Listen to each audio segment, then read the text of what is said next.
এই কড়া শীতের মধ্যে এরকম পাটিসাপটা পিঠে হলে আর সাথে অন্য কিছু হলে জমে যায়। হলো না, আমি তো রেডি হয়ে বসে আছি, দেখা যাক কখন আসে।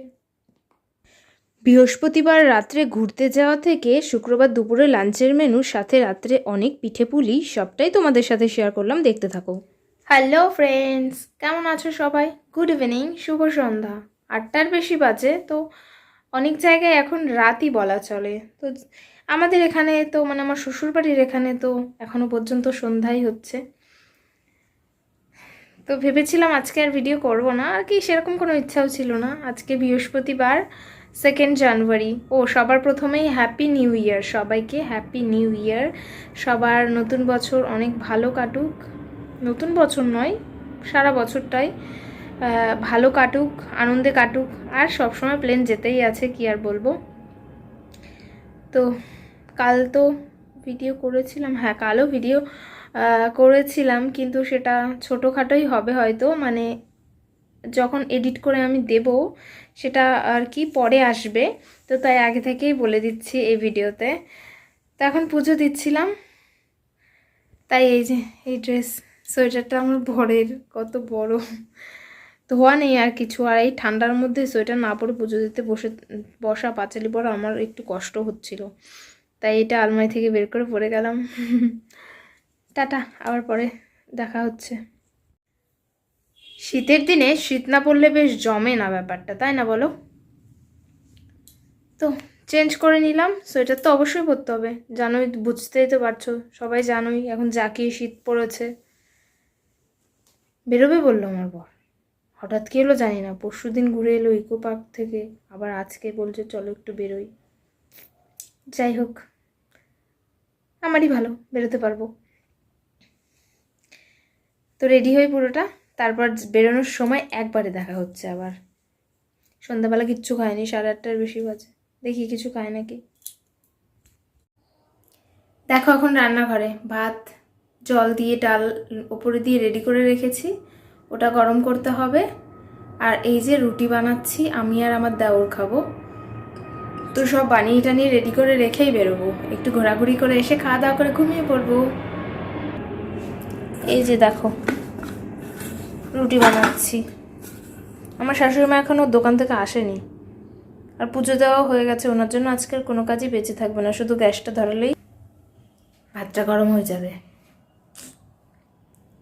টাটা, হাতে আটা। বন্ধ করে 9:30টায় আসবে বলেছিল, 9:40 বাজে, এখনও এলো না। আমি তো রেডি হয়ে বসে আছি, দেখা যাক কখন আসে, এলেই বেরিয়ে যাব। আমি বসে রিলস বানাচ্ছিলাম ইনস্টাতে, রিলস বলতেই পারছি না, দেখেছো?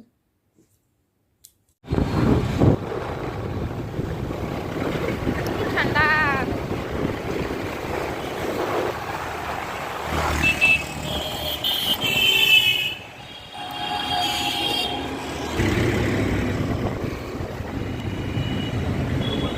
আমাদের বেরোনো মানে ওই তো।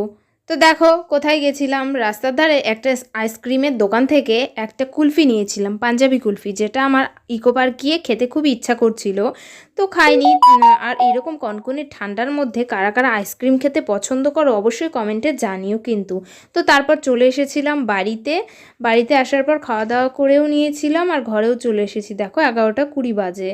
তো তারপর আর কি বিশেষ কিছুই শেয়ার করা হয়নি, এটুকুই। দেখো আমার বর মুড়ি দিয়ে ঘুমাচ্ছে, সেটাও একবার শেয়ার করলাম। তারপর পরের দিন ঘুম থেকে ওঠার পর নিত্য নৈমিত্তিক কাজ শুরু হয়ে গেল আর কি। হ্যালো ফ্রেন্ডস, গুড মর্নিং, শুভ সকাল। তো যাই হোক, সকাল সকাল ব্লগটা আবার নতুন করে নয়, পুরোনোটার সাথেই শুরু করলাম। তো আজ হচ্ছে শুক্রবার, শুক্রবার সকালে সবাইকে গুড মর্নিং তো বলেই দিয়েছি। দেখো 9:45 বাজে এখন। তো এখন থেকে কাজকর্ম শুরু নয়, অনেক আগে থেকেই শুরু হয়ে গেছে, সকালের দিকটাতেই একটু কাজকর্মের চাপটা থাকে, দুপুরের পর থেকে আর কোনোই কাজ থাকে না। তো সেভাবেই চলছিল। দেখো কি করে বেড়াচ্ছি আমি, একবার এই ঘর ওই ঘর করে বেড়াচ্ছি। আর ওই যে চায়ের কাপগুলো ছিল ধুতে হবে, আর আমি একটু বিস্কিট খেতে এসেছিলাম, খুব একটু খিদে খিদে পাচ্ছিলো, যেহেতু প্রায় 10টা বাজবে, কিছুই খাইনি, একটু জল খেয়েছিলাম। ওই যে দেখো একটা ভাঙা বিস্কিট আছে, তো সেই ভাঙা বিস্কিটটাই আমি খেয়েছিলাম, না খাইনি, তো সেটাই বললাম খাবো না। ভালো লাগছে না। তো আজকেও আমার শাশুড়ি মা বেরোবে, তো আমি রান্না বান্না করবো সবটা। আর আমি থাকলে তো জানোই ওই ডিম, আজকেও হয়তো বা সেরকমই। তো সকালবেলায় ভাবছিলাম ম্যাগি খাবো, দেখি কি খাই। একটা একটা না অর্ধেকটা বিস্কিট খেয়েছি, তখন তো দেখালাম, মানে খেয়েছি সেটা দেখায়নি, যাই হোক। এখন সকালের কাজকর্ম হয়ে গেছে, একটু ম্যাগি বানাবো নাকি মুড়ি খেয়ে নেবো সেটাই চিন্তা করছি। মুড়ি খেয়ে নেবো, ভালো লাগছে না আর ম্যাগি খেতে। এখন পরে খিদে পেলে কিছু একটা খেয়ে নেবো। তো যাই হোক, এখনকার মতো টাটা, আবার পরে দেখা হবে। যেমন কথা তেমন কাজ। ডিম আর আলু নিয়ে দিয়ে দিয়েছি প্রেসারে। বাটিতে করে করতে অনেকটা বেশি পরিমাণে সময় লাগে, কে অত ঝামেলা ঝঞ্ঝট পোহাবে। তো একবারে প্রেসার কুকারে দিয়ে দিলাম, ডিমটাও সিদ্ধ হয়ে গেছে, আলুটাও সিদ্ধ হয়ে গেছে। তো ব্যাস, তারপর সকালে আর বেশি কিছু খাইনি। এই যে একটু মুড়ি নিয়ে নিয়েছিলাম, সাথে নিয়েছিলাম একটু ভুজিয়া। এই যে দেখো কৌটোর মধ্যে থেকে এবার বাটিতে ঢেলে নেব। তো ওই কাজ করতে করতে একটু হাতে করে নিয়েই মুড়ি ভুজিয়া খেয়ে নিচ্ছিলাম। ভারী কিছুই খাইনি। তো ভারী কিছু না খেলে না একটু পর গেলেই খিদে খিদে পাই। তো কি আর করার, রোজ রোজ ভালো লাগে না। ম্যাগি খাবো ভেবেছিলাম, যেটা তোমাদেরকে বললাম, তো আর খাওয়া হয়নি, ভাল লাগলো না। আমি ভুজিয়া মুড়ি খেয়েও রিভিউ দিচ্ছি যে কেমন লাগছে, তো তাই তোমাদের সামনেই আর কি খেয়ে দেখাচ্ছিলাম। আর কি রিভিউয়ের ব্যাপারটা নয়, এমনি খাচ্ছিলাম, তো তাই আর কি ভালো লাগছে না। সকালবেলায় সন্ধ্যের টিফিন কি আর ভালো লাগে, তো সেটাই বলছিলাম। তারপর দেখো আমি কড়াইয়ে তেল দিয়ে দিচ্ছিলাম। ডালটা সোমবার দেবো, এই কারণে ডাল ফোড়না সোমবার কারা কি বলো জানি না। আর বোতলটা দেখেছো? তো যাই হোক, আজকে ধুয়েছিল, ধোয়ার কি দরকার জানি না, কতই তো বোতল থাকে, পাল্টে নিলেই হয়। সেটা যাই হোক না কেন, ধুয়েছে বলে জল পড়েছিল, ওই জন্য চিটচিট করে আওয়াজ পড়ছিল। তো সেটাই দেখছিলাম, আর একটা ছিটে আমার হাতেও এসেছিল। তারপর এই যে দেখো ডালটা আর কি সোমবার দিয়ে নেব। সেদিন হচ্ছিল পেঁয়াজের ডাল, তো সেই কারণে দেখো একটু তেজপাতা শুকনো লঙ্কা আগে দিয়ে নিয়েছিলাম, তারপরে পেঁয়াজ দিয়ে সেটা একটু নাড়ানাড়ি করার পরে দেখো শুকনো লঙ্কাটা এবার দিলাম। তো এরপর দিয়ে দেবো পেঁয়াজ। পেঁয়াজ দিইনি, এরপর গেছিলাম চিমনিটা চালাতে, মানে চিমনির সুইচটা অন করতে। তো চিমনি না চালালে কীরকম একটা ঝাঁজ আসে, নাকের মধ্যে সমস্যা হয়, আছে যখন চালাবো না কেন, তো সেটাই আর কি কথা। ওই যে চালিয়েও নিলাম। এবার দেবো পেঁয়াজ। পেঁয়াজের ডালই হচ্ছে কয়েকদিন ধরে বাড়িতে, কারণ এই ঠান্ডার মধ্যে টক ডাল কেউ পছন্দ করছে না বিশেষ।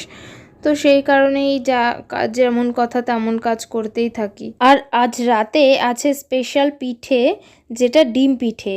তোমরা কি কখনো ডিম পিঠে খেয়েছো? যে সাজের পিঠে বা চিতল পিঠে বা যাই হোক কাঁচি পুরা যাই বলো না কেন, সেটাই আর কি ডিম, ওর ওপরে ডিম দিয়ে করে, সেটাই ডিম পিঠে আর পাটিসাপটা। তো দেখো ডাল সোমবার দেওয়া হয়েও গেছে। আমার শাশুড়ি মা কী যেন একটা বলছিল, সেটাই আর কি উত্তর দিচ্ছিলাম। তো দেখো ডিমের জন্য পেঁয়াজ কাটা রয়েছে, ডিম এখনও খোসা ছাড়ায়নি, এখন ডিমটা সেদ্ধ হয়ে গেছে। হ্যালো, 1:50 বাজে। আমার রান্নাঘর মোছা পরিষ্কার করা সব কমপ্লিট। এবার আমি স্নান করতে যাব। অনেক ঢিলামি করছিলাম, যার জন্য এতটা লেট হয়ে গেল, না হলে অনেক তাড়াতাড়ি হয়ে যেত। তো চলো দেখাই আজকে কি কি রান্না হয়েছে। আমি আজকে কী কী রান্না করেছি তোমাদের সাথে শেয়ার করি।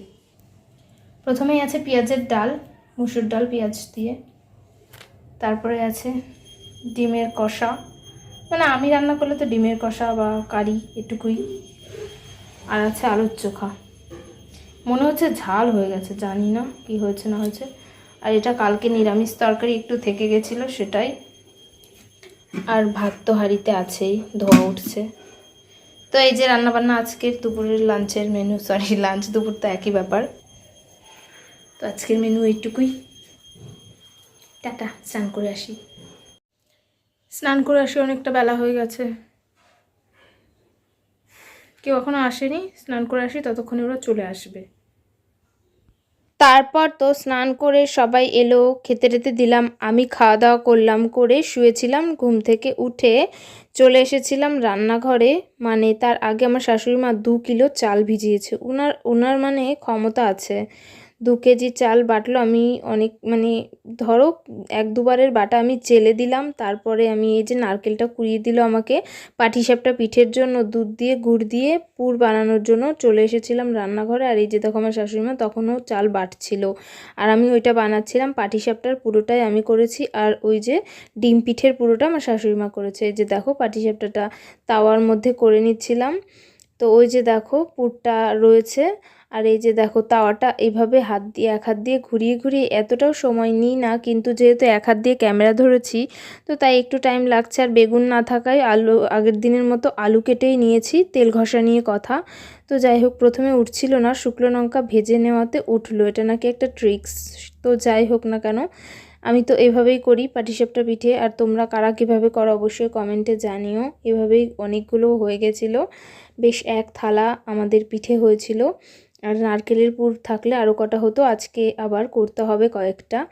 কারণ মানে যেদিন আমি এডিট করছি সেদিনের কথা বলছি, ভিডিওটা তোমরা হয়তো কয়েকদিন পরে দেখতে পাবে। পুর কম থাকার কারণে একটু গোলা রয়ে গেছিলো, আর আমার একটু গোলাতেও বেশি পরিমাণে হয়ে গেছে, তো কি আর করা যাবে। এই যে দেখো পিঠে আমার রেডি। তো আমার বানানো কমপ্লিট, এবার আমার শাশুড়ি মায়ের বানানোর পালা শুরু হবে। সবাই এলে, কারণ ওই পিঠেগুলো তো আর ঠান্ডা খেলে ভালো লাগে না। তো দেখো কারা কারা পিঠে খেতে পছন্দ করো, চলে এসো সবাই আমাদের বাড়িতে। আর এই যে দেখো একটা মালসা জাতীয় থাকে, তো তার মধ্যে আমাদের তো 7টা সাজের একটা তৈরি করা থাকে, সে তাতেই করা হয়। এই যে এরকম দেওয়া আছে না, গোলা দেওয়ার পরেই সাথে সাথে একটা ডিম ভেঙে দেওয়া হয়, সেভাবেই আর কি ডিম পিঠে তৈরি করা হয়। আমি তো ডিম দিয়ে খাই না, তাই আমি শুধু একটা খেয়েছিলাম, আর বাকিরা ডিম দিয়ে খেয়েছিল। তো আজকের মতো এই পর্যন্তই, আর কি দেখা হবে নেক্সট ব্লগে। টাটা সবাইকে, ভালো থেকো, সুস্থ থেকো।